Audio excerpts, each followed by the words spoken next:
Bonjour, bonjour à toutes et à tous qui nous suivez dans cet amphi et surtout à distance depuis la France et depuis de nombreux pays, comme pour chaque conférence du Centre national d'études des systèmes scolaires, donc notre CNESCO. La cité scolaire Paul Bert nous accueille pour ces 2 journées de notre 8e conférence de consensus sur nouveaux savoirs et nouvelles compétences des jeunes, quelle construction dans et hors de l'école. Ce sont des retrouvailles avec ce lieu, pour certains d'entre nous du moins, près de 10 ans après, puisque la première conférence de consensus du CNESCO en janvier 2015 s'était tenue ici, dans les locaux de Paul Bert, sur le redoublement, lutter contre les difficultés scolaires, le redoublement et ses alternatives. Je ne vais pas vous proposer une synthèse de la première journée, elle a été faite hier soir et brillamment par Anne Cordier, coprésidente de cette conférence. Je vais simplement vous faire part de quelques éléments de réflexion après cette première journée. Tout d'abord, sur le terme de nouveaux savoirs et nouvelles compétences des jeunes, si l'on peut considérer que les compétences numériques et l'utilisation des intelligences artificielles font partie des nouvelles compétences liées à de nouveaux outils technologiques, il en sera à nouveau question aujourd'hui et je n'y reviens pas, en est-il de même pour les compétences psychosociales, ces CPS, classiquement regroupées en 3 catégories, comme vous le savez, compétences cognitives, compétences émotionnelles, compétences sociales. Font-elles partie des nouvelles compétences? Évidemment non. Évidemment non. La connaissance de soi, la compréhension des émotions, la capacité d'empathie, pour n'en citer que quelques-unes, sont largement documentées depuis des siècles. Elles sont au cœur de la littérature romanesque. Et leurs premières manifestations au cours de la vie ont été mises en évidence chez les bébés par les recherches des dernières décennies en psychologie du développement. Alors pourquoi faire tant de place au CPS dans ces nouvelles compétences? Parce qu'elles ne font pas partie des savoirs et compétences travaillés à l'école? Elles sont pourtant intégrées depuis 2015 par l'Éducation nationale dans le socle commun de connaissances, de compétences et de culture, ce qu'un certain nombre d'acteurs de l'éducation semblent ignorer. Est-ce à dire que l'école résiste à les considérer comme relevant de ses enseignements pour tous? Ça m'amène bien sûr à la question de la forme scolaire. Et Jean Hubac, chef du service de l'accompagnement des politiques éducatives au ministère de l'Éducation nationale, à la DGESCO, disait hier à l'ouverture de la conférence l'importance de ces compétences pour l'insertion professionnelle. Et il soulignait la nécessité, je cite, d'ajustements importants pour les développer dans le cadre des enseignements. Il a ajouté « L'école ne doit pas être une forteresse assiégée ». Plus tard dans la matinée, est venue une question d'un ou une participante. L'école est une citadelle. Mais qui tient la citadelle? On attend la réponse. La forme scolaire résiste.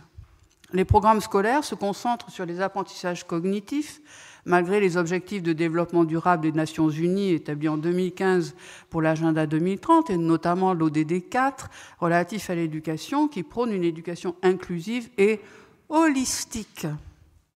Des apprentissages cognitifs et non cognitifs, l'importance des émotions pour soutenir le développement holistique de la personne et mieux préparer les jeunes à s'intégrer dans le monde professionnel actuel et futur. Pour développer le pouvoir d'agir des jeunes, on a inventé les éducations A, alternatives récréatives à la forme scolaire, selon Anne Barrère, citée par Isabelle Harlé. Elles peuvent trouver leur place dans des disciplines plus ouvertes aux innovations, mais moins valorisées pour la réussite scolaire et les évaluations qui comptent dans le parcours scolaire, y compris pour les familles qui regardent et attendent les résultats de leurs enfants. Elles peuvent trouver leur place aussi dans une approche curriculaire qui risque elle-même d'être source de difficultés pour les élèves les moins favorisés, ceux qui ont moins de connivence avec l'école. Parce que l'articulation des savoirs, des différents fragments du temps d'école, est souvent laissée à la responsabilité des élèves, qui doivent être capables de synthèse, trouver un point commun à différentes activités, et de traduction pour passer d'une logique à une autre, comme l'a très bien décrit Julien Netter. On est là aussi au cœur des inégalités sociales de réussite entre les enfants qui plongent notre système éducatif français. Je retiens cette phrase, « La discipline, c'est la structure de l'école. » Ah oui, mais le monde n'est pas disciplinaire. Troisième point, les représentations des savoirs et des compétences des jeunes en dehors de l'école. Est-ce une question d'infantisme ? Il a été question hier de littératie climatique, d'éducation au changement climatique, avec Anna Cristina Dadio, directrice adjointe du rapport du GEM de l'UNESCO. Et on parlera aujourd'hui des connaissances des jeunes sur le développement durable. Il s'agit là d'un domaine de la vie sociale où l'on voit de nombreux jeunes essayer de convaincre les adultes et les politiques des actions nécessaires et urgentes contre le réchauffement climatique et en faveur du développement durable. Et ceci dans des activités, dans des actions quotidiennes, à bas bruit, dirais-je, dans le quotidien de la vie familiale, tout comme dans des manifestations militantes, médiatisées et des interpellations d'instances internationales sans que leur voix soit entendue et prise au sérieux. Il me semble que c'est là l'une des formes de cet infantisme qui sévit toujours, c'est-à-dire la non prise en compte du point de vue des enfants et des jeunes dans la vie sociale. Ce terme est la traduction de childisme, terme critique pour identifier les préjugés des adultes fondés sur l'âge et la discrimination à l'égard des enfants et des jeunes, de leur savoir et de leurs compétences. Un domaine d'études développé en sciences sociales depuis les années 70 en Amérique du Nord, mais peu présent dans les travaux francophones. Alors, est-ce la forme scolaire qui résiste ? Ou plus largement, nos représentations des savoirs et des compétences des enfants et des jeunes ? Besoin de compétences, besoin d'autonomie, besoin d'appartenance sont considérés classiquement comme des besoins fondamentaux, notamment en relation avec les apprentissages dans une approche éducative globale.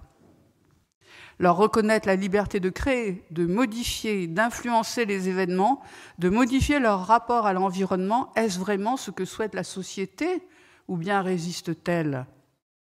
Et l'institution scolaire, de par sa mission auprès des enfants et des jeunes, est placée au premier rang pour répondre. Dans bien des écoles et des établissements scolaires, les professionnels s'y emploient. Alors, va-t-on faire crépiter les salles de classe aujourd'hui, comme le suggérait Anne Cordier hier en synthèse de la première journée ? Nous l'espérons. J'ai presque fini.